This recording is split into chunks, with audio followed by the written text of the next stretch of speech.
ठीक है बच्चों, स्टार्ट करते हैं। चले, अच्छा 2 ही का ही था क्या पेपर? ठीक है, ऑल राइट। पहला क्वेश्चन,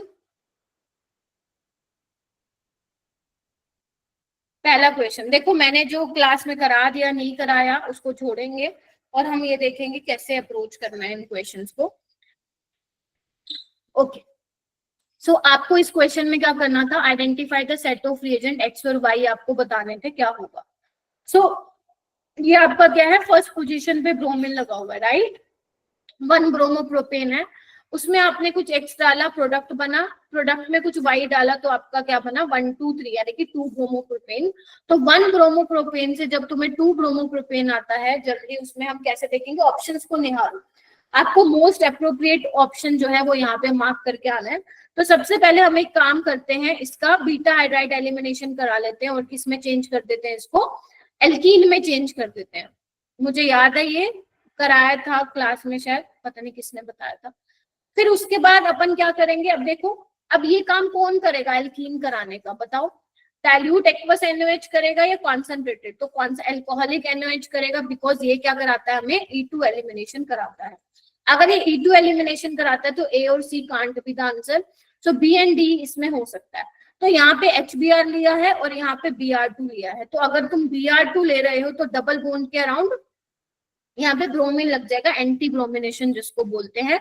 बट हमें वो नहीं चाहिए, हमें एक ही ब्रोमीन चाहिए, यानी कि you have to react with HBr। तो यहाँ पे आपका कार्बोकेटाइन मैकेनिज्म से चलोगे, because secondary carbocation is more stable than primary, then यहाँ पे Pr अटैक करेगा, तो तुम्हारा जो फाइनल प्रोडक्ट बन जाएगा दैट इज 2 ब्रोमोप्रोपेन। तो आंसर इसका आ जाएगा ऑप्शन नंबर बी। किसी को यहाँ पे डाउट है तो पूछो।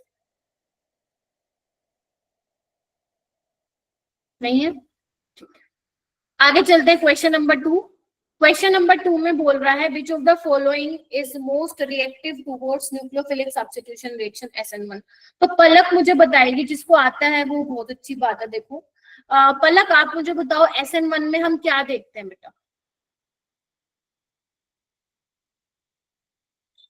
क्योंकि मैंने एक चीज नोटिस की है इस वाले टेस्ट में, स्कोर बहुत ज्यादा खराब तो नहीं आया हुआ आप लोगों का, बट हाँ आप लोगों के नेगेटिव बहुत ज्यादा हो रखे हैं। सबने ना मोस्टली 80 80% 70 75% अटेम्प्ट किया हुआ है, बट उनका जो नेगेटिव हो के एक्यूरेसी काफी कम हो गई है, लाइक 60 के अराउंड पहुंच गई है। तो वो मुझे देखना है कि क्या ऐसी गड़बड़ की। आर्यन प्लीज एक बार यहाँ पे चेक करना कि क्या ऐसी गड़बड़ हो गई कि 10 क्वेश्चन गलत हो गए, है ना, because 10 is very big number, right. Okay, हाँ पलक मुझे बताओ SN1 में हम क्या देखते हैं।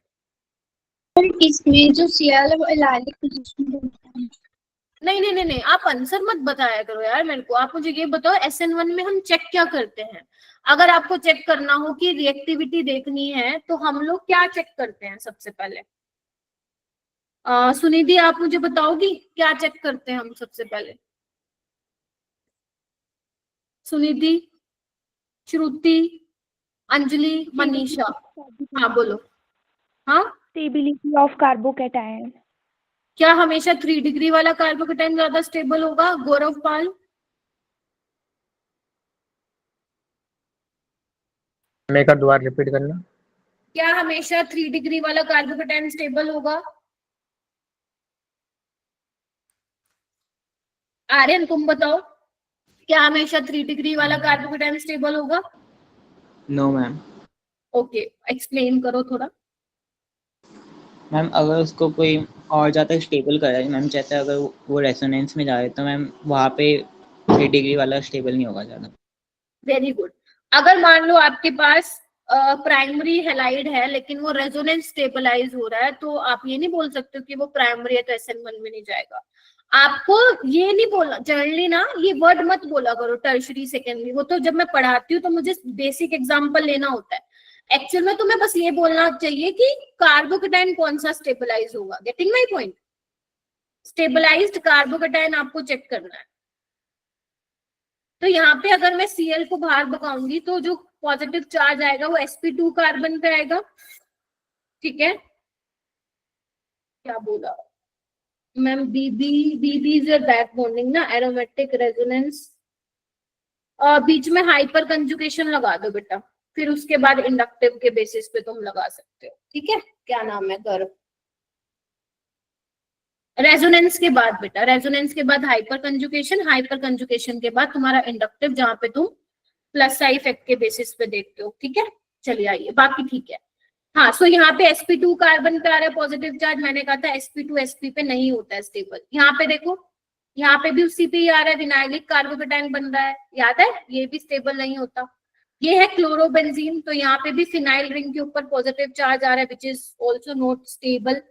लेकिन यहाँ पे चेक करो क्या बन रहा है, रेजोनेंस स्टेबल है। हाँ, एलाइलिक कार्बोकेटाइन जिसको तुम बोलते हो, यहाँ पे रेजोनेंस स्टेबलाइज्ड कार्बोकेटाइन है, तो सबसे ज्यादा जो रेट होगा टुवर्ड्स SN1 इसके होगा। देखो ऐसे तुम्हें आंसर देना है, तुम लोग ऐसे डायरेक्ट आंसर दोगे तो फिर मेरे को लगेगा कि तुम सॉल्यूशन से कॉपी पेस्ट पढ़ के आए हो, ऐसा नहीं करना है यार।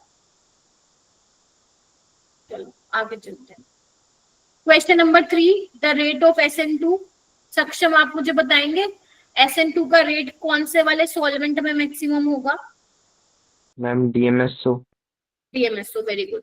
जो गलत भी करके आया है ना, आप प्लीज, आपको मैं जज नहीं कर रही हूँ सबसे पहली बात, और कोई बच्चा करेगा भी नहीं ना, कोई दूसरा करेगा, क्योंकि सब मेरे लिए एक जैसे हो। तो प्लीज चैट बॉक्स में जरूर बताइएगा कि कौन सा क्वेश्चन आपने गलत किया है और कौन सा आपसे मतलब लाइक ऐसी गलती हुई है, सिली मिस्टेक हो सकता है या कॉन्सेप्चुअल मिस्टेक हो सकती है। तो प्लीज थोड़ा सा मेरे को बताओ, चैट में बताओ, क्योंकि यही मौका होता है मेरे लिए भी कि मैं जहाँ पे जान पाऊँ कि क्या गड़बड़ हुई है बच्चों के साथ।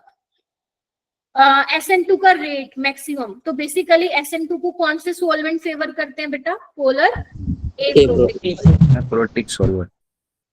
तो अगर पोलर एप्रोटिक सॉल्वेंट फेवर करते हैं तो वी हैव टू चेक, ये तो मिथेनॉल तो तुम्हारा पोलर प्रोटिक है, ये पोलर प्रोटिक है, बेंजीन नॉन पोलर है, DMSO क्या है याद करो, डाइमिथाइल सल्फोक्साइड,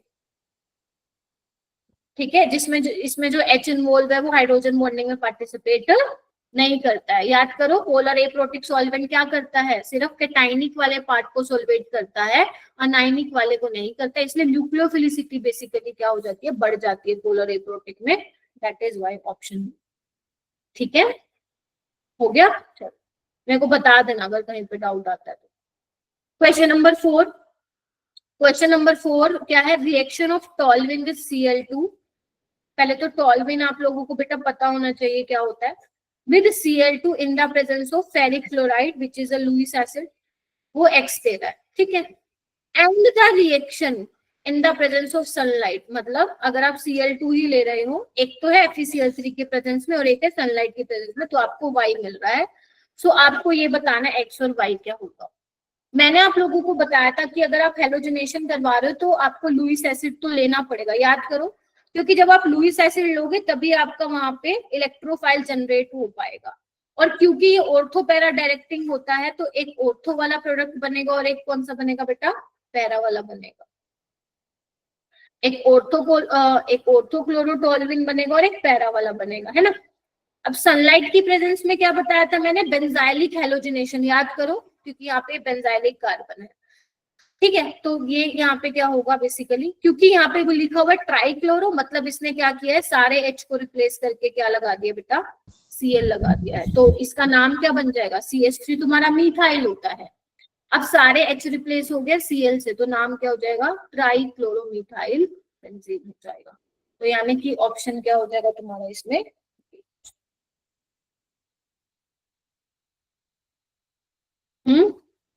बोलो किसी को प्रॉब्लम है तो 4 क्वेश्चन में।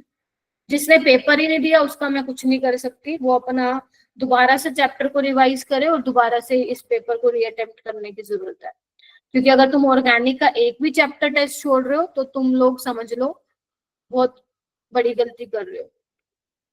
ठीक है, तबियत खराब है, इट्स ओके, बट उसको दोबारा रिवाइज करके रीअटेम्प्ट करना है। Abdullah and Pir Bakhsh, whatever the reason आपके पास। ठीक है, 5th क्वेश्चन पे आती हूँ। Increasing order of reactivity of the following, Prince Rathore, पता चल रहा है गलती का जो तुमने करी थी? यस। एनालिसिस भी वैसे भेज दिया तुमने। वैसे by the way Prince is the only student जो विदाउट रिमाइंडर जो है मुझे टेस्ट एनालिसिस भेज देता है, और उसी के टेस्ट एनालिसिस से मेरे को ध्यान में आता है कि मेरे को आज बच्चों को बोलना है कि टेस्ट एनालिसिस करके दे दो। तो it's a very good thing यार, तुम मेरा काम आधा हल्का कर देते हो।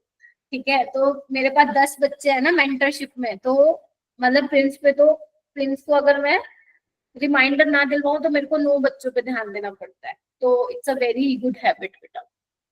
चलिए आइए question number 5, the increasing order of, बाकी भी करते हैं, आर्यन भी करता है, मेरे को सिमरन भी करती है, राहुल भी करता है, और भी करते हैं, नाम मेरे को एकदम से ध्यान नहीं आ रहा, आज जिसने किया मैं उसका नाम ले रही हूँ। Increasing order of reactivity of the following halides for the SN1। Again तुम्हें वही चेक करना है, SN1 चेक करो। सबसे पहले क्या करना है, कार्बोकेटाइन तो चेक करोगे, बिकॉज जो फॉर्मेशन ऑफ, याद करो जो आपका स्लोवेस्ट स्टेप था उसमें कार्बोकेटाइन बन रहा था, तो जो रिएक्टिविटी है, जो रेट है, वो कैसे आप बताओगे, कार्बोकेटाइन की स्टेबिलिटी चेक करके बताओगे। सो सबसे पहले मैं इसको हटा देती हूँ। कॉन्सेप्ट को समझते जाना। अब तुम देखो कि तुमने कैसे किया है क्वेश्चन को, क्या तुमने रट्टा मार के किया था या समझ के किया था, वो आपको चेक करना है। This is your secondary, second वाला प्राइमरी।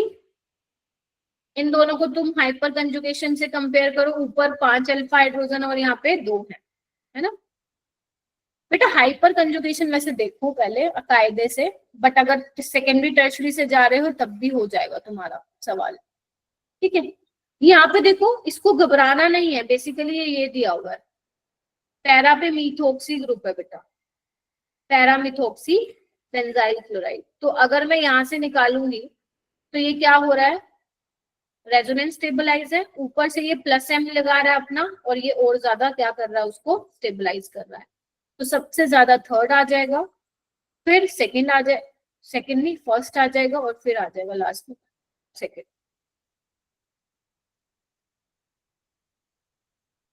डी आ जाएगा। धनंजय टेस्ट दिया था बेटा?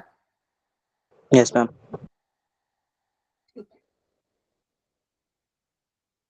ऑलराइट संदीप, काफी बच्चों ने मेरे को असाइनमेंट भी दे रखे हैं।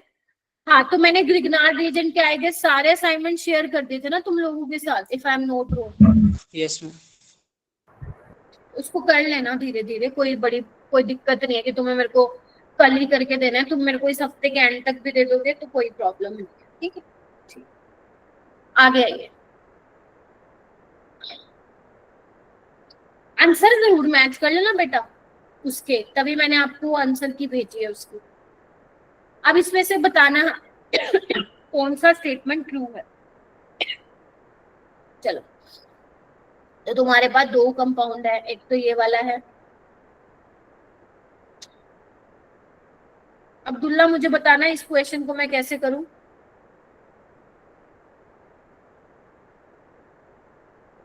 Yes ma'am. कैसे अप्रोच करना चाहिए बेटा मेरे को इस क्वेश्चन को।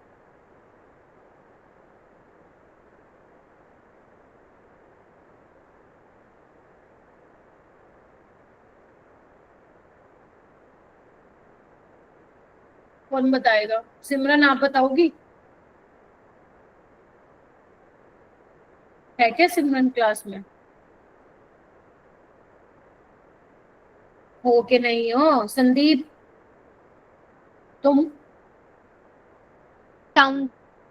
Yes ma'am. हाँ बताओ बेटा कैसे कर सकते हैं। कोई नहीं सिमरन, मैं नेक्स्ट क्वेश्चन पूछ लूं, तुम्हारा नेटवर्क नहीं होगा। हाँ संदीप। मैम हम एस और ओ के बेसिस पे कर सकते हैं मैम। वेरी गुड, बिल्कुल।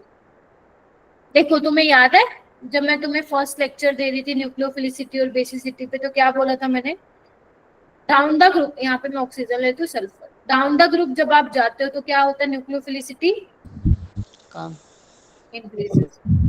अभी तुम्हें बेटा यहाँ पे सॉल्वेंट नहीं दे रखा, ध्यान से सुनो, यहाँ पे कंफ्यूज मत होना कि मैम पर आपने तो बताया था कि इस सॉल्वेंट में ये होता है उस सॉल्वेंट। देखो जब तक तुम्हें सॉल्वेंट नहीं दे रखा है तो मतलब वो पानी में, पानी आपका यूनिवर्सल सॉल्वेंट है, वही वहां पे लिया गया होगा polar coating. Getting my point? तो जनरली आप क्या बोलोगे जब कोई आपको सॉल्वेंट की बात नहीं करा होगा, तो आप यही बोलोगे साइज बढ़ने से पोलराइजेबिलिटी बढ़ रही है, न्यूक्लियोफिलिसिटी बढ़ रही है। सो ये वाला जो आपका जो बेसिकली सल्फर के ऊपर जो नेगेटिव चार्ज है which is more nucleophilic than oxygen पे जो नेगेटिव चार्ज है। और अगर मैं बेसिसिटी की बात करूं तो बेसिसिटी किस पे डिपेंड करती है, याद करो, इलेक्ट्रॉन डेंसिटी कितनी है। तो आपको दिख रहा है ऑक्सीजन साइज में छोटा है, तो जो इलेक्ट्रॉन डेंसिटी है वो छोटे से एरिया में कॉन्सेंट्रेटेड है, जबकि सल्फर साइज में बड़ा है तो इलेक्ट्रॉन डेंसिटी स्प्रेड आउट है। Getting my point?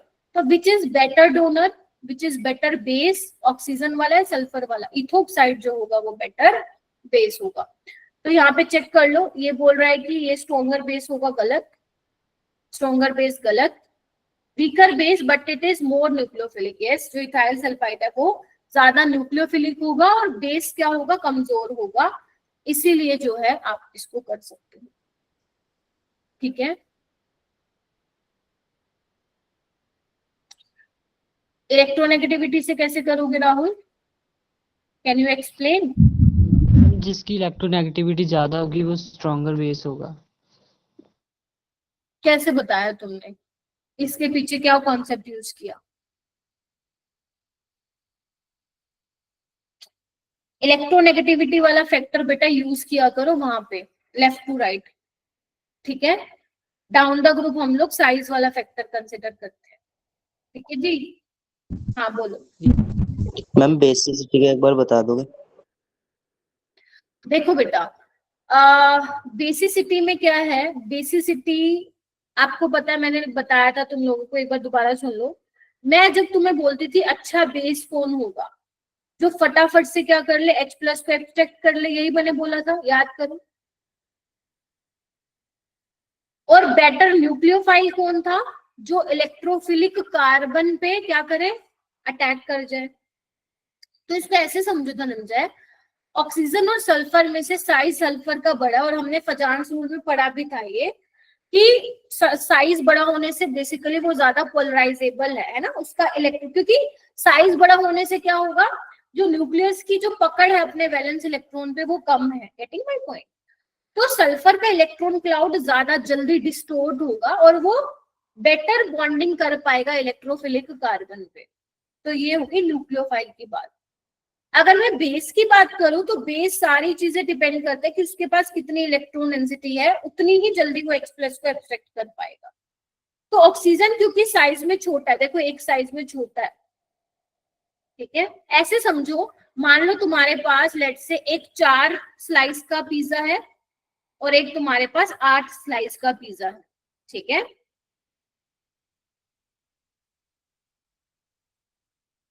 अब तुम यहाँ पे क्या कर रहे हो, 4 पैकेट ओरिगेनो डाल रहे हो। ओरिगेनो वही ना जो ऊपर से अपन स्प्रिंकल करते हैं, जो फ्री मिलते हैं पिज्जे के डब्बे के साथ, ठीक है। और यहाँ तुम 8 स्लाइस में भी 4 पैकेट डाल रहे हो ओरिगेनो के, ठीक है। अब तुम मुझे बताओ, क्या नाम है धनंजय, कि तुम्हें कहाँ पे ज्यादा दिखाई देगी ओरिगेनो, 4 स्लाइस वाले में या 8 स्लाइस वाले में? मैम 4।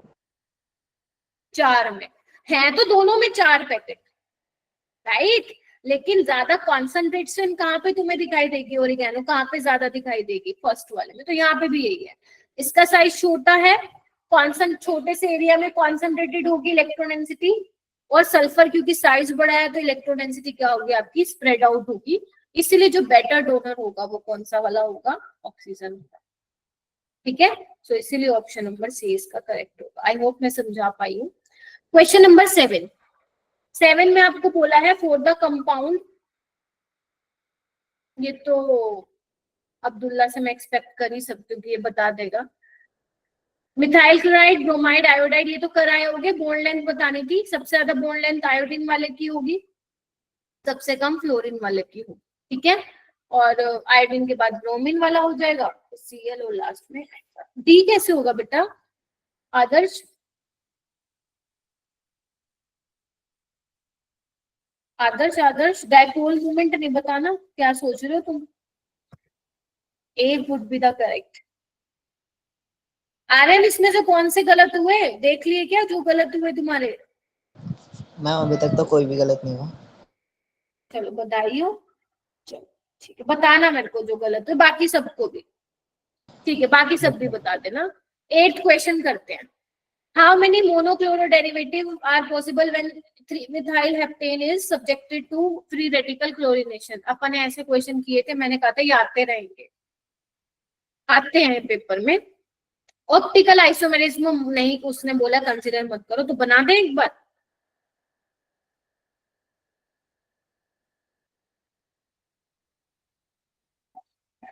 ये बन गया मेरे पास, इसको मैं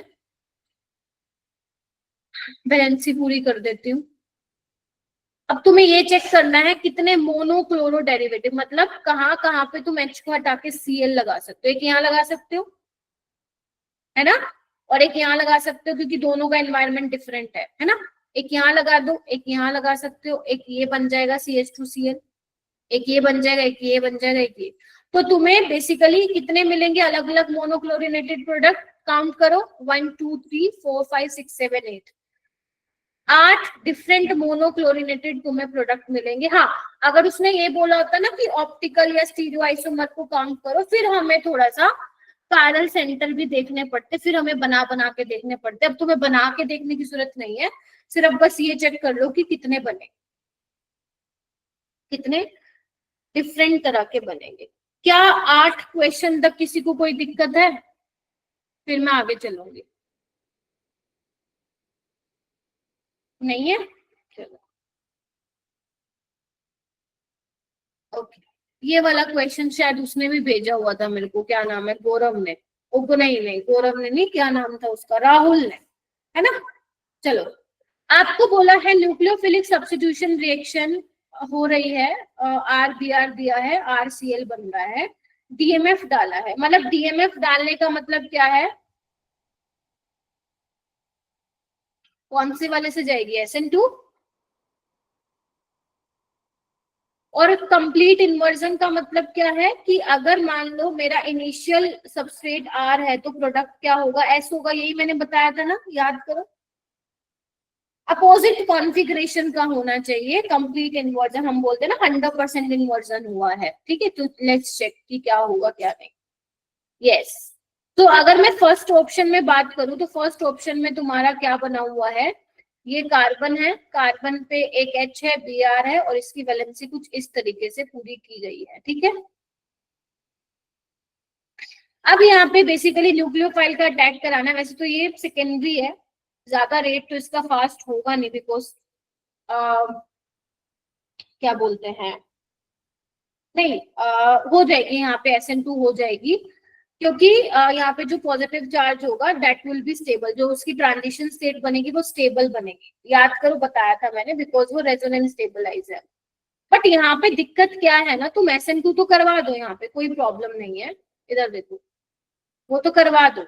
लेकिन यहाँ पे तुम देखो ये कायरल कार्बन नहीं प्रोड्यूस हुआ है, देखो एक बार, this is not a chiral carbon. तो तुम्हें यानी कि ये समझ में आना चाहिए कि हमें किस वे में क्वेश्चन को पूछा है। तो यहाँ पे मेरा कोई कायरल कार्बन नहीं है, तो तुम ये नहीं बोल पाओगे कि स्टार्टिंग में मेरा R या S है, बिकॉज आप नहीं बता पाओगे ना R और S। R और S तुम तभी बता पाते हो जब तुम्हारा कायरल कार्बन प्रेजेंट हो, याद करो। इसमें मैं तुम्हें एक चीज और भी बताऊंगी जहाँ पे तुम थोड़ा हो सकता है कंफ्यूज हुए हो। पहले मैं ये क्वेश्चन समझा देती हूँ। यहाँ पे देखो, यहाँ पे भी क्या होगा, CH2Br। तो यहाँ पे भी जब तुम Br को हटा के बेटा Cl लगाओगे तो यहाँ पे भी तुम्हारा कोई कायरल कार्बन तो नहीं है, तो यहाँ पे भी तुम नहीं बता पाओगे, है ना। आगे चेक करो, इसमें क्या होगा,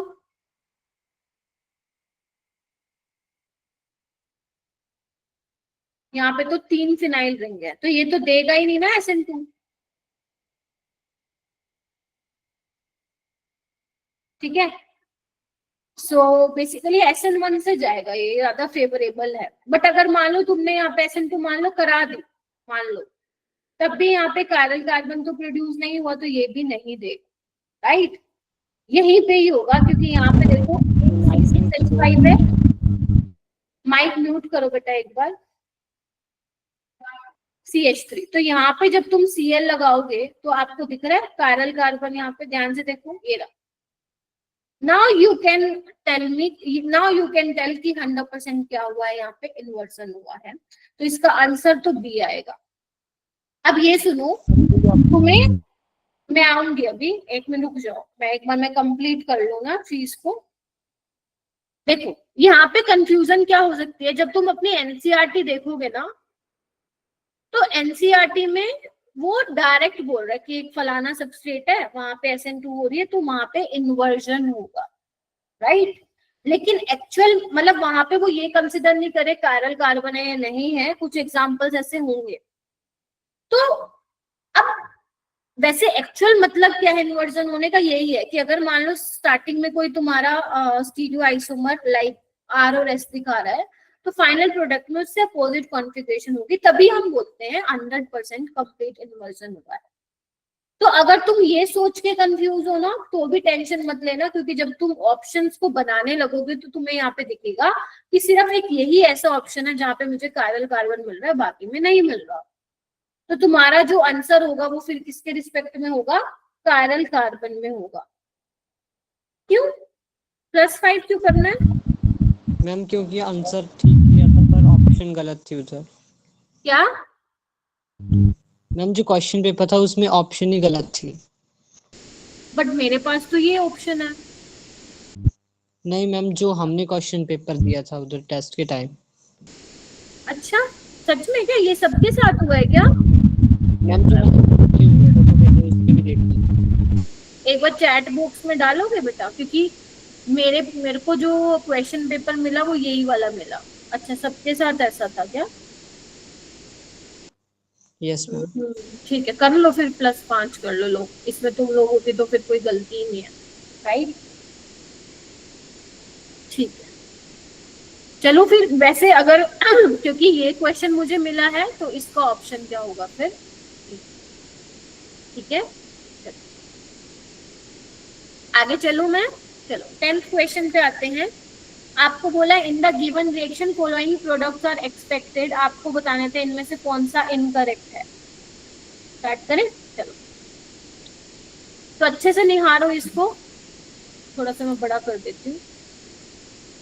सो बेसिकली यहाँ पे क्या बोला है, first is the major product by E one reaction. तो एक बार चेक कर लेते, कई बार ऑप्शन से भी आपको जाना पड़ सकता है।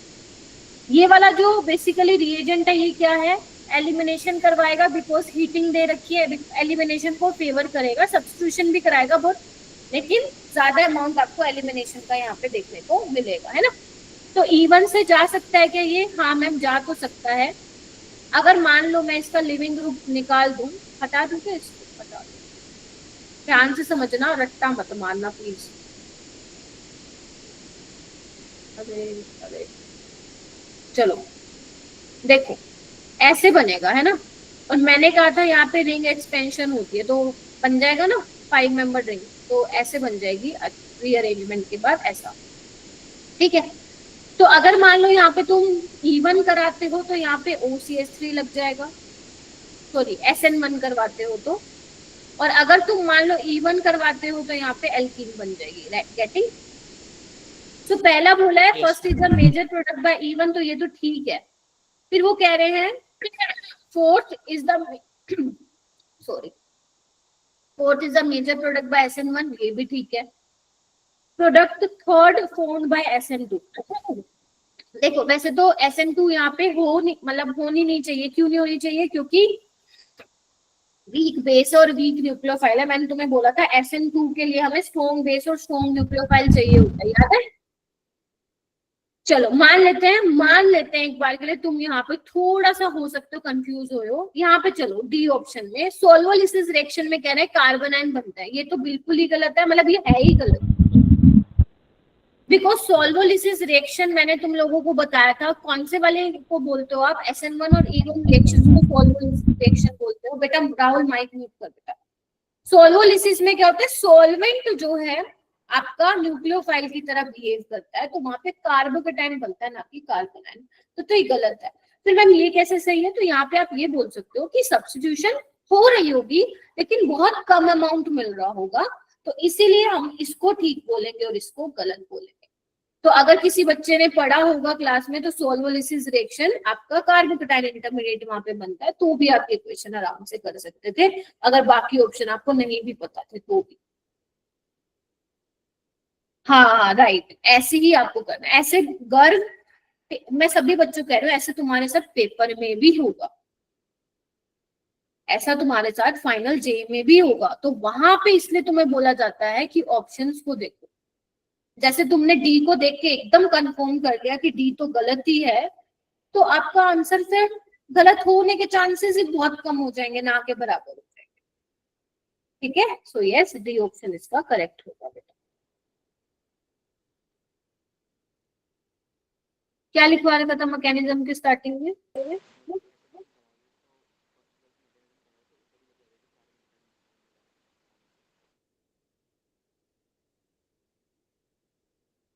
क्या हो गया? देखो सेकंड इन्होंने कब बनवा रखा है, देखो सेकंड अगर तुम बनाते हो, मान लो अगर तुम SN2 से जा रहे हो, क्या बोलते हैं SN1 से, तो इन्होंने यहाँ पे हाइड्राइड शिफ्ट करवा रखी है, देखना, देख रहे हो ऐसे। अगर SN1 होगी तो सब्स्टिट्यूशन हो जाएगा, एलिमिनेशन होगी तो फिर ये बन जाएगा, देख रहे हो ऐसे। ठीक है, बट नो डाउट ये आपको बहुत ही ना के बराबर मिलेगा, बिकॉज यहाँ पे स्टेबल कार्बोकेटाइन नहीं बन रहा ना ये वाला, तो आपको रिंग एक्सपेंड करवानी पड़ेगी।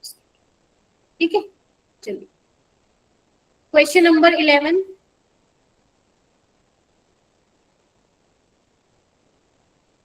हाँ, बन तो सारे ही सकते हैं। जैसे अगर मान लो तुम इसमें रीअरेंजमेंट नहीं कराते हो तो ये नो डाउट कम बनेगा, बट यहाँ पे इन्होंने देखो SN1 करवा रखी है, ध्यान से देखो, इसमें इन्होंने E1 बोल रखा है, ये भी E1 है, और ये तुम्हारा वो है क्या बोलते हैं इसको, SN2 है ना, और ये भी क्या SN2। तो ये मेजर वाला हो जाएगा। अगर वी हैव टू, अगर अपने को कंपेयर करना भी है तो SN2 major, SN2 minor, E1 major, E1 minor, और SN1 ये क्या होगा, ये माइनर। ठीक है, ये वाला SN1 से जाएगा, सॉरी फोर्थ वाला SN1 से जाएगा ना, बिकॉज रिंग एक्सपैंड हुई है। ठीक है, तो इस तरीके से तुम लोग बता सकते हो। चले आगे, चलिए 11 चलते हैं। क्लोरोबेंजीन कन्वर्ट हुआ है, ये तो कर लिया होगा, टोल्यूइन में कन्वर्ट हुआ है, तो आपको क्या लेना पड़ेगा? कौन आया भाई इस टाइम क्लास में? तो आपको लेना पड़ेगा बेटा CH3Cl, है ना, sodium in the presence of dry था, डायरेक्ट रिएक्शन थी, कुछ खास था नहीं इस क्वेश्चन में। तो वुड्स में आप लेते हो एल्काइल हैलाइड, फिटिंग में लेते हो एराइल हैलाइड, जब दोनों को मिला दोगे तो क्या बन जाएगा, वो वुड्स फिटिंग रिएक्शन, है ना।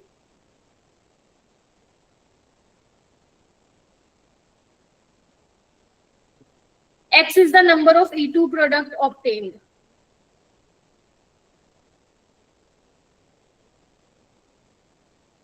बनाओ, चेक करो कितने टाइप के बीटा हाइड्रोजन है यहाँ पे। चलो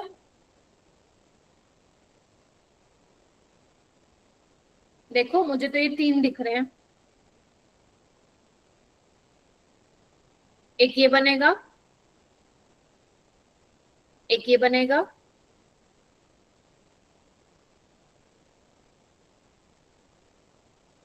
क्या होगा इसका आंसर? सुमित आपका स्कोर कम आया भाई इस बार। हाँ बताओ भाई, क्या बनना, क्या होना चाहिए इसका आंसर?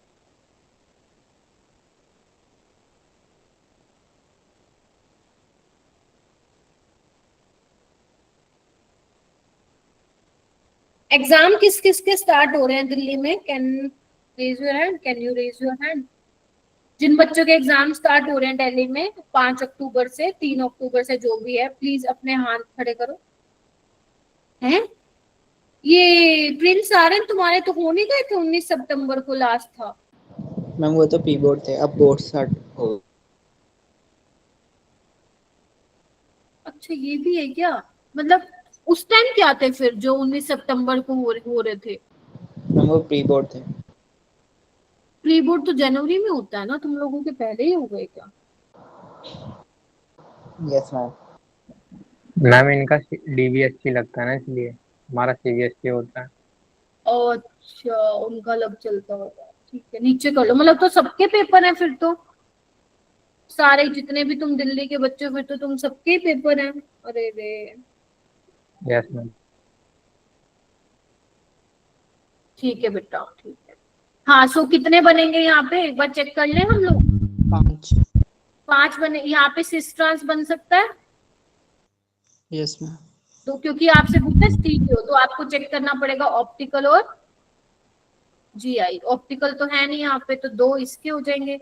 यहाँ पे तो नहीं होगा जीआई, मतलब तो इसका एक ही कंसिडर करना पड़ेगा अपने को। और यहाँ पे भी क्या है अपना, जीआई होगा, यानी कि सिसो ट्रांस, तो ये भी 2। तो आंसर कितना आ जाएगा? ठीक है, कोई दिक्कत है क्या? नहीं है, चलो। यहाँ पे देखो करेक्ट स्टेटमेंट बतानी है, इसको थोड़ा सा ऐसे देख लो, अगर नहीं दिख रहा है तो मैं बना देती हूँ। CH3, यहाँ पे Cl है, यहाँ पे H है। बेसिकली ये सोहोर्स होम है। अच्छा, ये गलत था, कोई बात नहीं, मैं बता देती हूँ।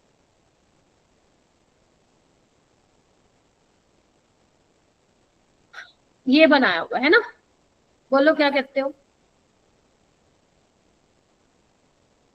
ठीक है, चलिए। सोहोर्स को तुम लोगों को फिशर में बनाने आता है क्या? इसको मैं ना 2 तरीके से समझाती हूँ तुम लोगों को। आ जाओ इधर, आ जाओ, एक बार इधर आ जाओ। देखो, वैसे आना चाहिए बट नहीं भी आता तो भी हो जाएगा। देखो, मैं ना एक एग्जांपल लेती हूँ इस क्वेश्चन को समझाने के लिए। टार्टरिक एसिड तुम लोगों ने सुना होगा ना, या नहीं भी सुना ये तो जरूर देखा होगा तुम लोग, है ना। और इसकी मैं एक और ये फॉर्म बना लेती हूँ। बस तुम्हें एक छोटा सा मेरा काम ये करना है कि तुम ना मुझे RS निकाल के बता दो, है ना। इसमें RS निकाल दो, और यहाँ पे भी मेरे को एक बार फटाफट निकाल के बता दो बेटा। A और B में जो दोनों कायरल कार्बन मैंने यहाँ पे रेड से मार्क किया है, उसमें तुम मुझे को RS निकाल के बता दो।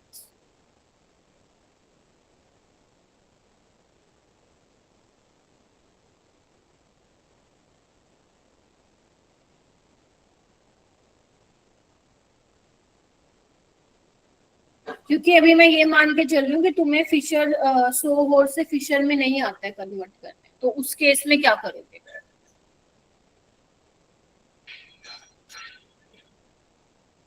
जल्दी से एक बार बता दीजिए बेटा। और यार 29 बच्चे बैठे हो क्लास में, 28 बैठे हो।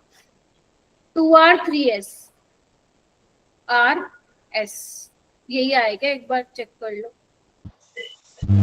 यस मैम, ऊपर वाले का तो यही है। मतलब मैं नहीं निकाल रही हूँ फिर, है ना, मैं नहीं निकाल रही हूँ। ठीक है, तुमने नंबरिंग ऐसे की होगी ना, 1 2 3, फिर घुमाया होगा, S आ रहा होगा, लेकिन H हॉरिजॉन्टल हाँ मैम। R लगा दिया होगा। ठीक है, चलो चलो, ये तो आता है यार तुम लोगों को। चलो ठीक है, अब यहाँ पे थोड़ा सा ध्यान से देखो। यहाँ पे R आ रहा है, यहाँ पे S आ रहा है। ये कंपाउंड आपको दिख रहा है 2 कायरल कार्बन है, लेकिन यहाँ पे क्या है, प्लेन ऑफ सिमेट्री है ना। सो बेसिकली मीजो है, और मीजो आपको पता है ऑप्टिकली इनएक्टिव होता है, पीपीएल को रोटेट नहीं करता, है ना। जबकि अगर मैं तुम्हें ये बताऊं तो ये तुम्हें क्या दिख रहा है, यहाँ पे पीओएस नहीं है, तो ये तुम्हारा क्या बनेगा, इसका मिरर इमेज बना सकते हो तुम। This is optically active, yes और नो। समझ में आया ये कॉन्सेप्ट? समझ में आया? यानी कि बेटा अगर 2 तुम्हारे वर्टिकल पोजीशन पे सेम ग्रुप लगे हुए हैं, अगर वहां पे RS कॉन्फ़िगरेशन आ रही है 2 डिफरेंट कायरल सेंटर पे, तो वो मीजो रहा होगा कंपाउंड, है ना। और अगर सेम आ रही है तो वो क्या रहा होगा, RR जैसे आ रही है या SS आ रही हो, तो वो ऑप्टिकली एक्टिव रहा होगा। अब तुम यहाँ पे देखो, इधर देखो, नजर दौड़ाओ। अगर तुम यहाँ पे निकालते हो RS, निकालना एक बार, 1 2 3 4, तो 1 2 3 R हो जाएगा। बताओ, यहाँ पे चेक करो, 1 2 3 4 क्या हो जाएगा, R हो जाएगा। तो बेसिकली ये कैसा कंपाउंड है, ऑप्टिकली एक्टिव है। क्या है, ऑप्टिकली एक्टिव। अगर तुम्हें मान लो ऐसे भी नहीं समझना, वैसे ऐसे समझ लेना प्लीज, अगर मान लो ऐसे भी नहीं जाना, तो तुम फिर यहाँ पे बाकी ऑप्शन से चेक करना पड़ेगा तुम लोगों को, अगर ऐसे भी क्लियर नहीं हुआ है तो फिर। देखो कैसे करोगे, हटा रही हूँ मैं इसको एक बार के लिए, RS तो निकाल लोगे ना सारे। देखो फिर तुम्हें ऐसे करना पड़ेगा, क्या कंपाउंड में प्लेन ऑफ सिमेट्री है? नहीं मैम, प्लेन ऑफ सिमेट्री तो यहाँ पे नहीं दिख रही है हमें। सेंटर ऑफ सिमेट्री क्या है? क्या नहीं, बीच में खड़े हो जाओ, बीच में खड़े हो जाओ, यहाँ CH3 यहाँ पे ये, लेकिन यहाँ पे H डैश पे, तो यहाँ पे वेज पे होना चाहिए था, तो सेंटर ऑफ सिमेट्री भी यहाँ पे नहीं है, तो ऑप्टिकली इनएक्टिव आना चाहिए। समझे? बोलो। सो इस तरीके से तुम्हें क्या करना है, इसको सोल्व करना है। नहीं तो तुम्हें पहले इसको स्टैगर्ड कॉन्फर्मेशन को, this is your staggered conformation, इसको पहले तुम्हें इक्लिप्स्ड में चेंज करना पड़ेगा और फिर फिशर में जाना पड़ेगा, बिकॉज फिशर फॉर्म हमेशा इक्लिप्स्ड फॉर्म ही होती है। अगर वो आती है तो बहुत अच्छी बात है, मैं समझा देती हूँ, नहीं आती तो फिर मेरा कोई रीजन भी नहीं बनता वो बताने का, जब तुमने अगर कभी वो नहीं सीखे। इसलिए मैंने तुम्हें वो कंफर्मेशन वाला लेक्चर दिया था कि एक बार तुम देख लो, ठीक है? तो तुम्हें कौन सा आसान लग रहा है वो तुम कर लेना, ठीक है? सिर्फ RS निकाल के देख लेना, मैंने तभी ये वाला तुम्हें एग्जाम्पल देके समझाया था। तो यहाँ पे दोनों में RR आ रही है बेटा, तो बेसिकली ये क्या है तुम्हारा ऑप्टिकली एक्टिव। नहीं तो प्लेन पास करवा के देख लेना, ठीक है? चलो आगे, जल्दी बोलो, जल्दी जल्दी जल्दी। Yes ma'am. 14th बताओ, 14th मेजर प्रोडक्ट। आरुष, हर्षित, ऋषि, बताओ यार, ऐसे मत करो। क्या करवाया था? रेडिकल मैकेनिज्म है ना, टर्शरी रेडिकल बनेगा ना ये वाला।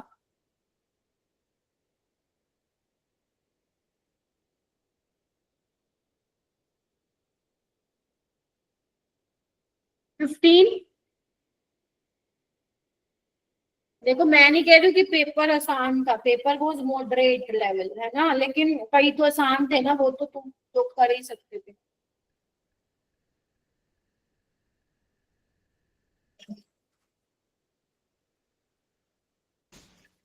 बताओ E2 रिएक्शन। E2 में क्या होता था? साइमल्टेनियसली क्या होता था? लिविंग ग्रुप और हाइड्रोजन जो है निकलता था, तो लिविंग ग्रुप सबसे अच्छा होना चाहिए फिर हमारे लिए, that will be option number A. Reaction of tertiary butyl bromide और आपका सोडियम मिथोक्साइड, टर्शरी है, बोलो, है ना? तो SN2 तो नहीं हो सकती है, तो क्या करानी पड़ेगी बताओ? एसिड बेस मतलब लाइक एलिमिनेशन रिएक्शन करानी पड़ेगी, तो क्या बन जाएगा? किया था ये कि किसी ने? ये मैं तुम्हें ईथर वाले चैप्टर में बताऊंगी बस। आइसोब्यूटाइलिन यहाँ पे बन जाएगा। I will discuss this ether chapter also, मतलब ईथर वाले चैप्टर में भी मैं इसको डिस्कस करूंगी, ठीक है? बाकी ये मैंने मतलब ऐसा नहीं था कि तुम कर नहीं सकते हो, E1 E2 मैंने तुम्हें पढ़ा रखा है। 17 पे आइए। Great Dhananjay. One of the stereo isomer of alkyl halide, ये टी हाइड्रोहेलोजनेशन कराने पे दो एल्कीन मिल रही है तुम्हें, C6H12 उसका मॉलिक्यूलर फॉर्मूला, ओजोनोलिसिस करानी है और ये प्रोडक्ट बनेंगे। यानी कि अब इसने क्या किया इस क्वेश्चन में, हेलो एल्केन दे दिया चैप्टर से और क्या दे दिया, हाइड्रोकार्बन का मिक्स्ड क्वेश्चन बना के पकड़ा दिया है, राइट? तो अब जिसको ओजोनोलिसिस आता था वही ये क्वेश्चन कर सकता था। तो ऐसे वाले क्वेश्चन में हमेशा आप लोगों को ऑप्शन से जाना चाहिए। आपको ऑप्शंस लिखो और ऑप्शन से चेक करो कि कौन सा जो होगा करेक्ट आंसर होगा, नहीं तो ऐसे बनाने लग जाओगे ना C6H13 BR की पॉसिबिलिटी, तो भाई साहब क्वेश्चन तो हाथ से जा चुका है तुम्हारे। तो फटाफट से तुम मुझे बताओ कौन सा ऑप्शन लूं? C वाला ले लूं क्या? C वाला ले लेते हैं। 4 ब्रोमो,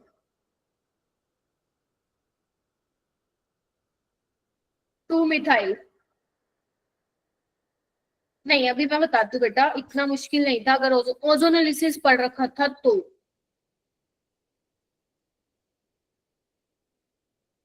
यही हो जाएगा ना, बताना एक बार, बोलो।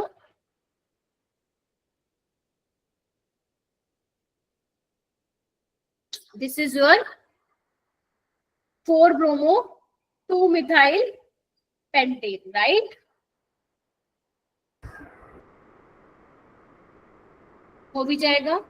चलो अब यहाँ पे क्या बोला है, ध्यान से देखेंगे। आइसोमेरिक एल्कीन एलिमिनेशन कराओ। ये वाला हाइड्रोजन निकल सकता है और ये वाला हाइड्रोजन निकल सकता है। निकालूं एक बार, मैं एक बार समझा देती हूँ आपको। CH3 CH3 C double bond C CH, एक तो ये बन गया, देखना, और एक मैं ये वाला बना देती हूँ।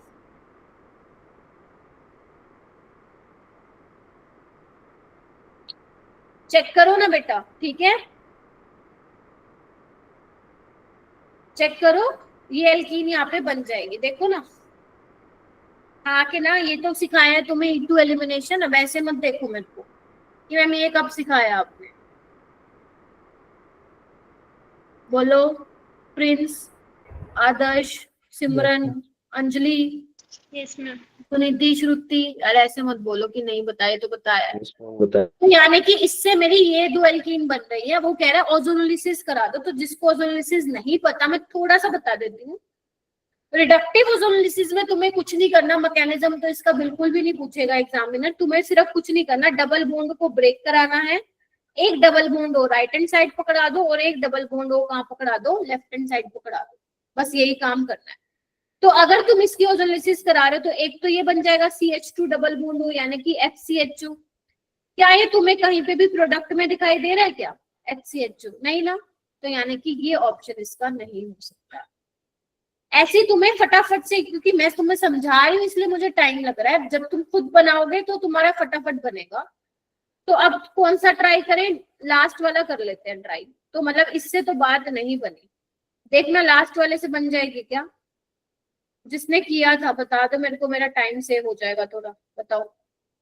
मैम मैंने तो क्वेश्चन में जो कंपाउंड किए दिए मैं उसी से किया था। अच्छा, तुमने वो डबल बॉन्ड एल्कीन बना ली होगी उससे। Yes ma'am. वो भी एक अच्छा अप्रोच है। उसने क्या किया समझ में आया? और क्या नाम है, आर्यन ने क्या किया, जो ये कंपाउंड दिया है ना, इसमें ही उसकी क्या बना ली, एल्कीन बना ली। ओ को हटा के, उससे भी आपको पता चल जाएगा कौन सी एल्कीन बनेगी। ठीक है, सो मैं डी ऑप्शन ले रही हूँ यहाँ पे। 2 मिथाइल 1 2 3 ब्रोमो। देखना एक बार, इससे बन जाएगा मेरे ख्याल से। तो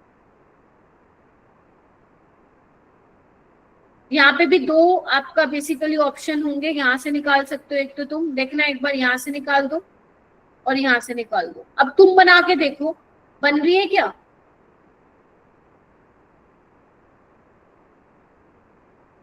एक मुझे ये एल्कीन मिलेगी और एक ये वाली। ठीक है, अब देख लो, मेरे ख्याल से तो बन गया। ये डबल बॉन्ड ब्रेक कराओगे तो एसीटोन मिलेगा, ये रहा। यहाँ पे डबल बॉन्ड लगेगा तो CH3 CH2 CHO मिलेगा, ये रहा। इसको ब्रेक कराओगे तो एक मिलेगा CH3 CHO, ये रहा।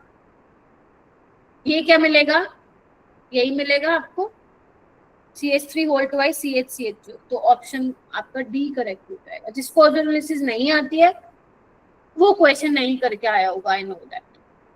बट ओजोनोलिसिस अपने को बेटा करनी है पेपर में, जेई एडवांस में, जेई में बेटा भर भर के क्वेश्चन आता है ओजोनोलिसिस। डायरेक्ट क्वेश्चन नहीं आएगा ओजोनोलिसिस से, किसी के साथ मिलके आएगा। चलो मेरे को ये वाला बताओ, 18 क्वेश्चन। ये तुम्हारा पॉलीहेलोजन कंपाउंड नाम का एक टॉपिक है, मैंने नहीं करवाया था इसको बिकॉज यार आपको बस रीड करना है, तो वहीं से ये क्वेश्चन डाल दिया। जेई में नहीं आएगा ऐसा क्वेश्चन। बस थोड़ा सा डीडीटी का स्ट्रक्चर देख लेना। क्लोरोफॉर्म ऑक्सीडाइज करता है in air in the presence of light, तो वो फोस्जीन देता है, फोस्जीन गैस, COCl2 बोलते हैं। तो जब तुम्हें टाइम लगे, जब तुम स्कूल के लिए पढ़ रहे होगे, तो वो एक बार एक ही पेज है तुम्हारा एनसीईआरटी में, उसको तुम रीड कर लेना। ठीक है, वरना छोड़ भी सकते हो, कोई प्रॉब्लम नहीं है। इधर आओ, SN2 रिएक्शन बताओ करेक्ट ऑर्डर ऑफ रिएक्टिविटी। ये तो बहुत आसान दे दिया इन्होंने।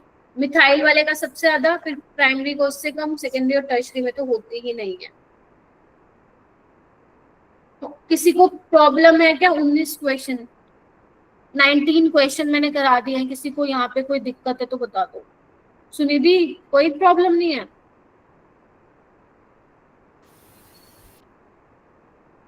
फिर नंबर क्यों नहीं आते तुम लोगों के भाई?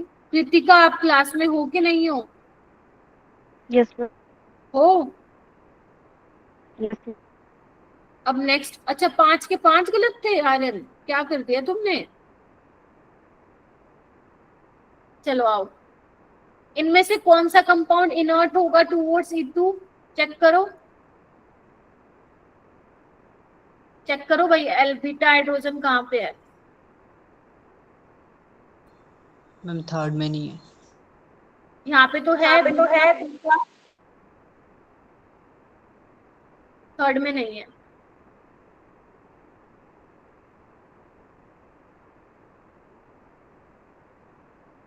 हमें कई बार लगता है इतना आसान भी आ सकता है क्या, और हम ये करके करने के चक्कर में गलत कर देते हैं। एंटी एरोमेटिक कहाँ बना दिया तुमने 20 में? Ma'am B option. B option में कैसे बना दिया? E2 में तो ये होता है ना, एक ही साथ ब्रेक होता है, ये बनेगा ना, बल्कि ये तो कंजुगेटेड डाई है। मैम तो एंटी एरोमेटिक नहीं है। कहाँ है एंटी एरोमेटिक बेटा, देखो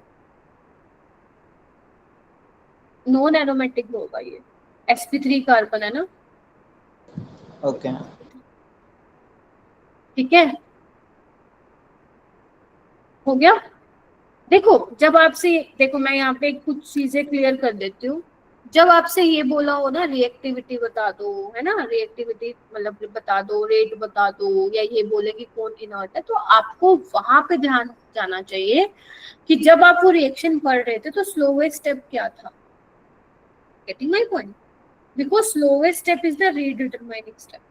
तो E2 में क्या हो रहा था याद करो, साइमल्टेनियसली हाइड्रोजन भी जा रहा था और लिविंग ग्रुप भी जा रहा था, तब तुम्हारा एलिमिनेशन हो रहा था। बट थर्ड वाले में हमारे पास है ही नहीं बीटा हाइड्रोजन, तो वहां पे तो वो E2 पॉसिबल ही नहीं है ना। तो वही ये पूछ रहा है कि इनर्ट 2 पोल्स, मतलब जो कि E2 दे ही नहीं रहा। ठीक है, उसी इसका करेक्ट होगा। क्वेश्चन नंबर 21 पे आइए।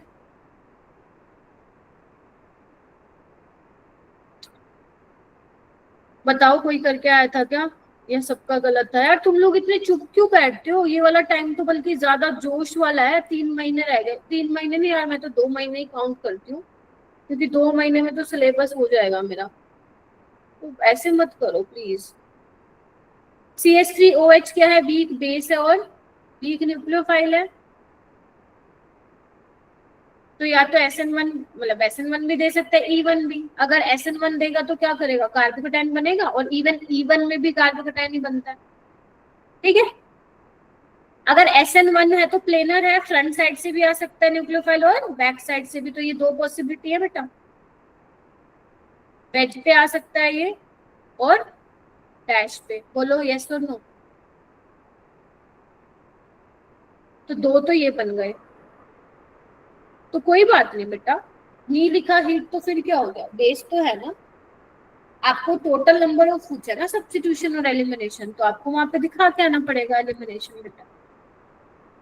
एलिमिनेशन में क्या पॉसिबिलिटी है, यहीं पे दिखा दूं, देखना। एक तो ये वाला H निकल सकता है अगर मैं ये Cl दिखा दूं, और एक ये वाला निकल सकता है, तो 2 मिलेंगे ना प्रोडक्ट। तो टोटल कितने होंगे सब्स्टिट्यूशन और एलिमिनेशन वाले? 4। 4। SN1 नहीं करेंगी, करवाया तो बेटा SN1 मैंने। मैम तो वो स्टेबिलिटी के उसमें वो, मैम उसमें जहाँ पे CH3 है मैम वहाँ पे चले जाएगा ना। कैसे चला जाएगा? देखो तुमने रीअरेंजमेंट करा दी क्या? Yes ma'am. चलो ये भी करके देख लेते हैं।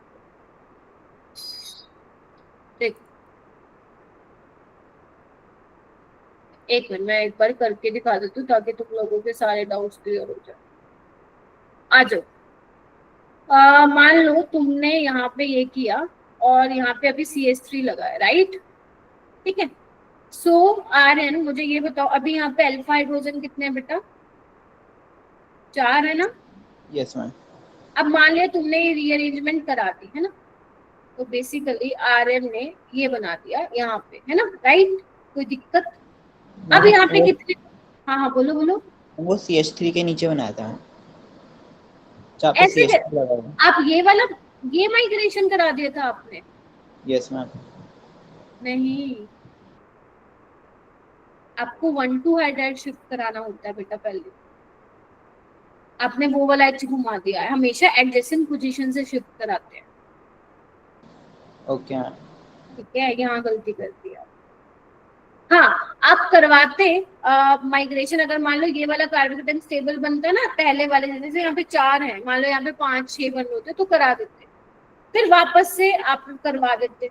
बट यहाँ पे दिक्कत ये है कि यहाँ पे 2 अल्फा हाइड्रोजन है, देखो, मतलब सॉरी 3 है ना, तो ये इससे लेस टेबल पे चलेगा, इसलिए नहीं बनेगा, यहीं पे ही रोक देना है तुम लोगों को। Okay ma'am. नहीं, यहाँ पे SN2 नहीं काउंट करोगे बेटा, बिकॉज CS उसमें जो वो क्वेश्चन आप देख, आप कहीं पे भी कुछ भी नहीं लगा सकते गर्ल। वो क्वेश्चन का डिमांड था, वो क्वेश्चन में ऑप्शन वैसे दे रखे थे, तभी हमें वैसा मार्क करना था। मैंने तो तुम्हें कभी नहीं बोला CH3OH जो है SN2 करवाएगा, कभी बोला क्या मैंने नहीं बोला, तो आप कैसे करवा सकते हो? राइट, तो ये चीज तुम्हें ध्यान रखनी है। तो यहाँ पे 4 आएंगे, इसीलिए पढ़ो वही जो बता रही हूँ तुम लोग। हाँ, सब्स्टिट्यूशन में कौन सा सब्स्टिट्यूशन बेटा? SN1 ना। अगर उनको तुम्हें SN2 भी करवानी होती, फिर वो क्यों दे रहा है? वो नहीं देता ये। Getting my point? उसने ये दिया ही इसलिए है ताकि तुम पहचान पाओ कि ये किसकी तरफ, लाइक इसका रोल क्या है, वीक बेस और वीक न्यूक्लियोफाइल है। तो यहाँ पे SN1 होगा और E1 होगा। E2 के लिए, SN2 के लिए स्ट्रॉन्ग न्यूक्लियोफाइल चाहिए होगा, CH3OH में हिम्मत नहीं है ये कराने की। और मैंने तुम्हें शायद बताया भी था, जब तुम्हारा सेकेंडरी एल्काइल हैलाइड होता है तो वहां पे जो आपका सोलवेंट दिया होता है वो डिसाइड करता है कि कौन सी रिएक्शन जाएगी। ठीक है, और मान लो तुम, वैसे तो करवाना मत, अगर मान लो तुमने सब्स्टिट्यूशन करवा भी दिया, क्या नाम है तुम्हारा, गर्व, तो तुम यही तो बनाओगे ना। SN2 में इन्वर्जन होता है तो तुम यही बनाओगे, ये तो ऑलरेडी इंक्लूडेड है SN1 में, समझे? तो आंसर तो 4 ही आएगा। ठीक है, आई होप समझ में आ गया हो क्या करना है। आगे चलते हैं, क्वेश्चन नंबर 22। यहाँ पे देखो क्या दिया हुआ है, 1,2 डाई प्रोमोप्रोपेन क्या करेगा ये देखो। सोडामाइड क्या करता है? सोडामाइड बताओ भाई, सोडामाइड बेस है स्ट्रॉन्ग, ये बताया था मैंने। सबसे पहले H ले लेगा, ठीक है, तो क्या बन जाएगा, मैं नीचे बना देती हूँ कहानी। देखो, क्वेश्चन बनेंगे उसी से ही जिसने थोड़ा सा एफर्ट मारा हो, नहीं तो नहीं बनेंगे भाई, नहीं तो लाओगे 11-12 नंबर, 15 नंबर, इतने पे ही अटक जाओगे। तो अगर आपने पढ़ा है ढंग से तो ही आप पहुंच पाओगे बेटा 40+। बिना पढ़े बच्चा एक्सपेक्ट ही नहीं कर सकता कि वो 20 से ऊपर भी पहुंचेगा बेटा। राइट, तो एक ये हो गया अपने पास। अभी सोडामाइड और भी स्ट्रॉन्ग बेस है ना, तो ये इसको भी निकाल देगा, तो बेसिकली क्या बन गया बताना, एल्काइन बन गया, और 2 हमारे ऑलरेडी यूज हो चुके हैं। अब ये sp हाइब्रिडाइज्ड कार्बन पे, ये मैंने शायद क्लास में बताया था, तो ये भी क्या है आपका यहाँ से निकल जाएगा। तो basically how many moles of NaNH2 used? 3 mole use हुए हैं। अब फर्दर ये न्यूक्लियोफाइल की तरह काम करेगा और SN2 करवा देगा। तो यहाँ पे आपसे पूछा था सोडामाइड के मोल कितने यूज होंगे, तो 2 मोल यूज हुए हैं एल्काइन बनाने में, और जब तीसरा वाला यूज करोगे तो वहां पे क्या होने वाला है तुम्हारा, फिर न्यूक्लियोफाइल जनरेट करने में। तो आंसर क्या आ जाएगा इसका? 3। ये भी वैसे देखा जाए तो हाइड्रोकार्बन और एल्काइल हैलाइड को मिक्स करके क्वेश्चन जो है दिया गया। ये वाला बताओ मेरे को फटाफट, अगर रोटेशन नहीं हो रही है PPL की तो क्या होगा? कायरल होने के बावजूद भी एक ही इसका करेक्ट था, कंपाउंड क्या होगा? सर्टेनली पीजो होगा। ठीक है, सो गए क्या? बाकी सारे गलत है।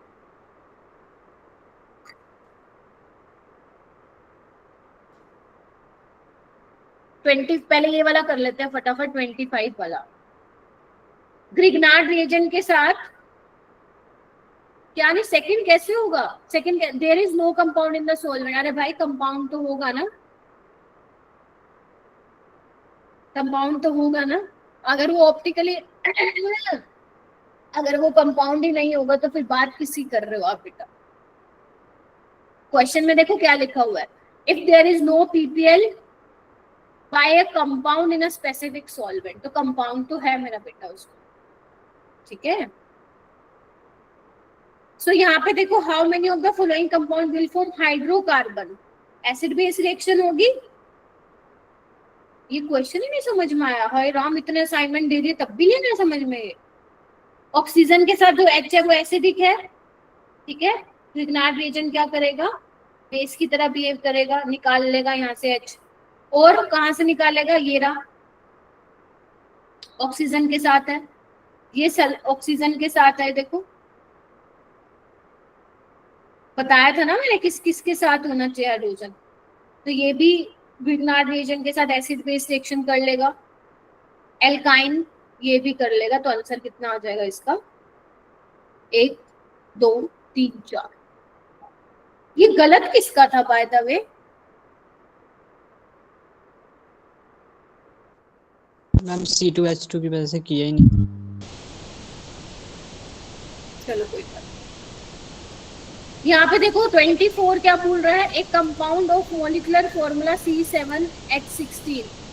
ये किया था तो इसने शोज ऑप्टिकल आइसोमेरिज्म। आपको बताना है how many chiral atom in A compound. देखो यहाँ पे दो कंफ्यूज नहीं होना, उसने ये नहीं पूछा आपसे, ये नहीं पूछा कि हाउ मेनी कंपाउंड्स जिसके अंदर कायरल एटम है। Getting my point?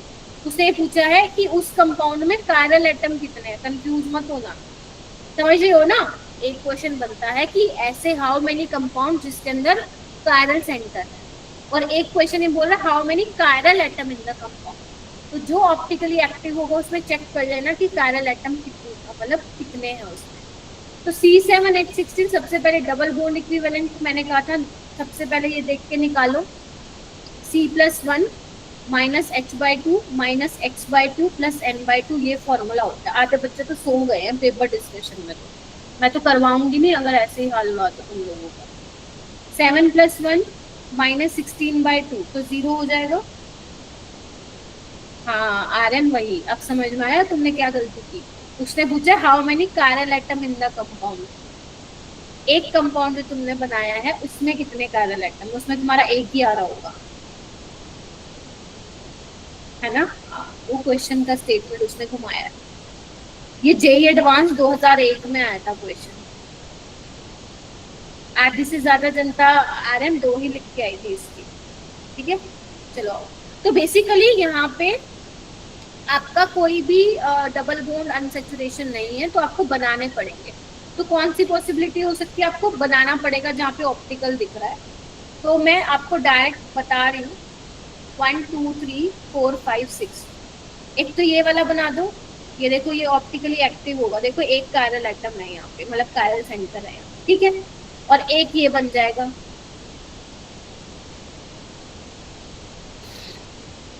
ये वाला। और भी पॉसिबल है बट वो ऑप्टिकली एक्टिव नहीं होंगे। और यहाँ पे देखो एक ही कायरल सेंटर, देखो। तो आज से पूछे how many chiral atom in the compound, how many compounds नहीं पूछे, ठीक है।